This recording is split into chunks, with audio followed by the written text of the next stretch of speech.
Pemirsa, jika Anda penikmat telur ayam ras, Anda harus merogoh kocek lebih dalam dari biasanya.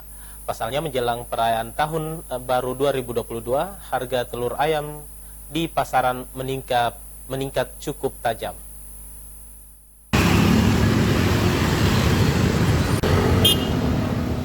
Menjelang akhir tahun 2021, sebagian besar harga sembako meningkat pesat di Kota Makassar. Salah satunya harga telur ayam di Pasar Terong Makassar yang mengalami peningkatan cukup signifikan dari yang sebelumnya hanya kisaran Rp35.000 hingga Rp38.000 per rak. Kini harga telur ayam meningkat hingga 50%, menjadi sekitar Rp52.000 hingga Rp55.000 per rak.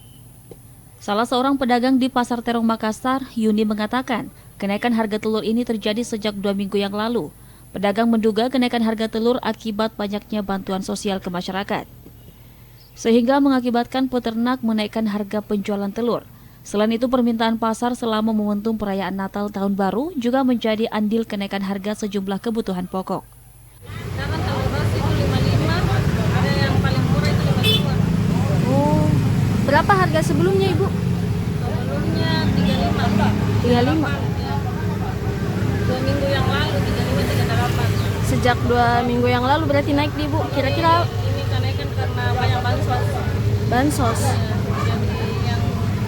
yang bagian bansos mungkin langsung turun untuk peternak menaikkan harga.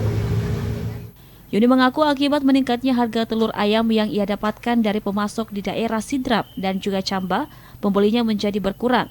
Dari yang biasanya telurnya terjual hingga 150 rak per hari, kini hanya sekitar 100 rak per harinya saja. Harga diperkirakan akan kembali normal setelah perayaan Tahun Baru 2022. Selain harga telur, harga beras juga ikut meningkat menjelang Tahun Baru, hingga mencapai Rp265.000 per kemasan 25 kg. Pedagang berharap kenaikan harga sembako ini tidak berlangsung lama dan kembali normal. Fitri Hairunisa, Celebes TV.